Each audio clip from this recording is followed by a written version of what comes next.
શશિકાંતભાઈ પૂછે છે કે આ સુરતમાં મંદિર થાય ને પછી ઓલા રહેવાની જગ્યા થાય પછી થોડું અહીંયા રહેવાનું થોડું ત્યાં રહેવાનું એવું સારું કે ત્યાં રહેવાનું એટલું જ સારું? તમારો શું અભિપ્રાય છે? આપડે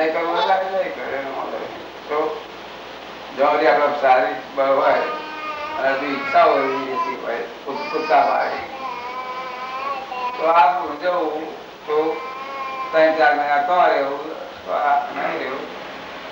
પણ અહીંયા શું કરો ભાઈ, શરીર તો છૂટી ગયેલી ભાઈ.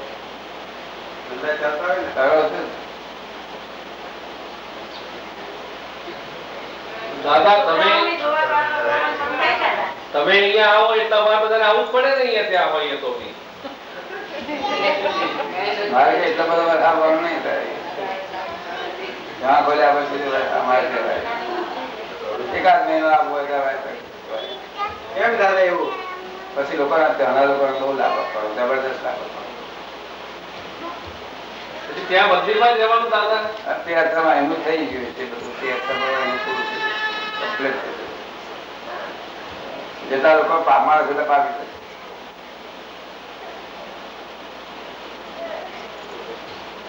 વધારે ના પામે બહુ તારે.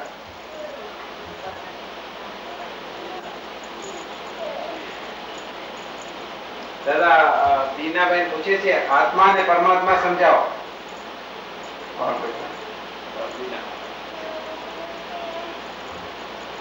આ જ્યાંથી ભૌતિક સુખો ની લાલચો છે, ભૌતિક સુખો સમજો છો એ ટેમ્પરરી સુખો, ભૌતિક સુખો, મટીરિયલ સુખો, ત્યાં સુધી આત્મા છે. ત્યારે જયારે આ સુખો નું નથી એવું એના મનમાં શ્રદ્ધા છે અને સુખ આત્મામાં છે ત્યારથી પરમાત્મા કરવા મળે. બીજો કઈ ડિફરન્સ નથી. ફરી આગળ પૂછવું છે કે આ ત્યાં રહેવાની બાબતમાં કે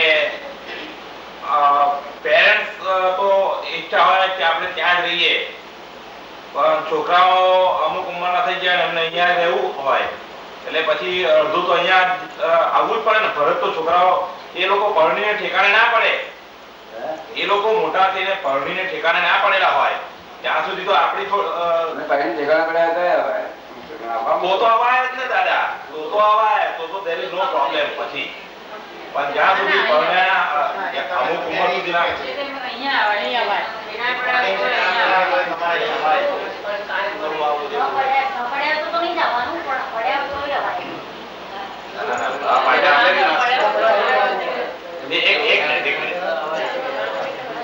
અમારે તો ત્યાં કાયમ ત્યાં રહેવાની ઈચ્છા હોય બરાબર, પણ છોકરાઓ અહીંયા ભણતા હોય અને ઠેકાણે ના પડ્યા હોય ત્યાં સુધી તો ફરી પાછું અમેરિકા દોડવું જ પડે ને. દર વખતે 4 મહિના 6 મહિના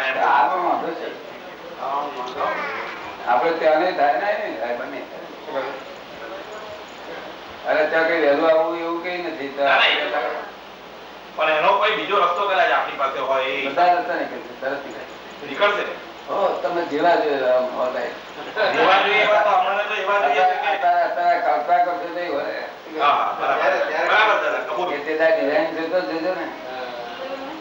તમારી અમેરિકન કોલોની જોજો કેવી બંધેલી છે તે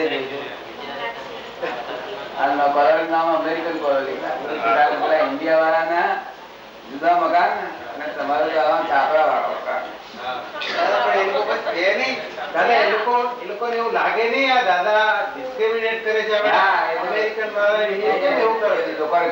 લોકોને ગમે આવું. કારણ કે બીજા દેશમાંથી લોકો બહારના લોકો આવા જોવા કોર્નર લીધે આખી વાર એવી બનાવે ચોખ્ખી એક નાનો અમેરિકા હોય એવું લાગે એ લોકો જોવા. તો પછી કદાચ છોકરાઓને એમ લાગશે કે આ અમેરિકા જ છે. હા, એ નાનું અમેરિકા અમેરિકા લાગે સારું પણ એવું કઈ હોય એવું બધા ભાવ મને કહી રહ્યા હતા આ લોકો. એ લોકોના આત્મા દુઃખ, એ લોકોને દુઃખ ના થવું જોઈએ કે જુદું રાખ્યું. પણ નામ તો આખું દાદાનગર ને દાદા બધું. હજુ એ નગરનું નામ આપવાનું ઠેકાણું નથી. એ તો સિમંદર સ્વામી નગર કયા હતા, પછી દાદાનગર, પછી કઈ એવું નામ બનતા હોય કઈ નવું નામ નીકળે. શું કહ્યું? દાદા શશિકાંતભાઈ પૂછે છે કે આપણો આ દાદાનો સચ્ચિદાનંદ સંઘ આવી સારી રીતે ચાલશે કે પછી અગાસમાં થયું એવું થઈ જશે? ના થાય. કોઈ જગાનો રંગ ના લાગે ને. આ રંગવાળાને આ તો નિકાલ કરનાર સંભાવે. શું કરવા? રંગવાળા ને. અને સ્વતંત્ર ડેરાસરો બધે છે કે જેવી તે વસ્તુ કહેવાય. આ તો 1.5 કરોડ રૂપિયાની મિલકતનો ડેરાસરો બધે છે. એનું જે પછી એનું વેલ્યુએશન કરવા જાય 5 કરોડ થઈ. એ સંઘ કેવો જબરદસ્ત કહેવાય. બીજો કઈ મતાર્થ એવું ના પહેરે તો હા દરેકને છૂટ, દર્શન કરવા જવાની છૂટ.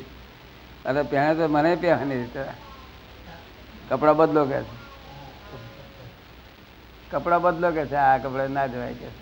દાદા બધા સંપ્રદાયમાં એવું હોય છે કે જ્યાં સુધી મેઇન માણસ હોય ત્યાં સુધી બરાબર ચાલે, પછી જેમ મેઇન માણસ જાય એ તો દુનિયાનો નિયમ તો ખરો. તો પછી એવો નિયમ આપણામાં લાગશે? આ દુનિયામાં બધાને લાગુ જ થાય. એ તો દુનિયાનો નિયમ જ લાગુ થાય. આપણે કામ હાથે કામ રાખવું, એ નિયમ ને છોડે નહીં ને કોઈ. જરા ધીમું ધીમું ગહાય અને ઘસારો ઓછો હોય છે વખતે પેલું એકદમ એ તો બધું નહીં હોય, પણ ઘસાય તો ખરું ને. દેરાસર થી ફેર પડશે ને દાદા? દેરાસર થી ફેર પડે ને ત્યાં જઈને દર્શન કરીએ એટલે. મતાર્થ જવા માટે છે આ દેરાસર. મતાર્થ એટલે આ અમારો વૈષ્ણવ ને અમારો શિવ ને ધર્મી ને અમારો ફલાણા ધર્મી ને અમારો જૈન ધર્મ ને લોક ધર્મ કરતા જ નહીં, મતાર્થમાં જ પડ્યા છે. આત્માર્થ જોઈએ. કેવું જોઈએ? આત્માર્થ. આત્માર્થ ને બધે મતાર્થ કરી રહ્યા છે. મતાર્થ નો અર્થ ઘરની મમતા તો હતી જ, પછી આ નવી મમતા ઉભી કરી. કયા કુવામાં પડવું છે તો નવી મમતા ઉભી કરી. પછી આ બાવો એ પકડાયું અને આ લોકોને સમજણ નહીં એટલે બિચારા પકડ્યું, ફસાયા. પછી જો આખો દાડો ચિંતા ભરી. મતાર્થ સારું કે આત્મા સારું? આત્માર્થ. લોકો મતાર્થમાં પડ્યું, ખેંચા ખેંચ. આ લોકો કહે છે દાદા ભગવાન ચમત્કાર કરે છે. મેં તો ચમત્કાર કર્યો જ નથી. કારણ કે આટલા બધા ચમત્કારો થાય છે. ભાઈ એ તો દાદા ભગવાન હાથડા છે, નિમિત્ત છે, કામ થઈ જાય. જસ નામ કર્મ છે એટલે જસ મળે છે. શું કહ્યું? ચમત્કાર તો દુનિયામાં હોય નહીં, કારણ કે આ વર્લ્ડમાં કોઈ માણસ એવો પાક્યો નથી કે સંદાસ જવાની શક્તિ હોય. તો ચમત્કાર તો પેલો સંદાસ જાય એટલે મારું પ્રૂફ. હા ચમત્કાર તો લોકોને આ સમજણનો લાભ ઉઠાવે છે. બાકી આપડે તો રોજના 1000 ચમત્કાર થાય ઇન્ડિયામાં, રોજના 1000 ચમત્કાર. અને મોટા મોટા માણસ લેખકો એમ કે દાદા ચમત્કાર તમારે કબૂલ કરવો પડે. ના ચમત્કાર હું કબૂલ નહીં કરું. આ શું કહેવાય? તમે 1 કલાકમાં જાતના માણસ નો ફેરફાર થઈ જાય છે. એ આશ્ચર્ય છે. શું કરે? ચમત્કાર નથી. શું છે? આશ્ચર્ય.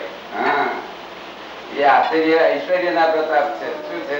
ઐશ્વર્યના પ્રતાપ. હા, જેટલું ઐશ્વર્ય હોય એટલું આશ્ચર્ય કરાય. એટલે અહંકાર લઈ લઈએ છીએ તે જ વિરાટ સ્વરૂપ, તે જ વિરાટ. બીજાનો અહંકાર લઈ લે એ જ વિરાટ.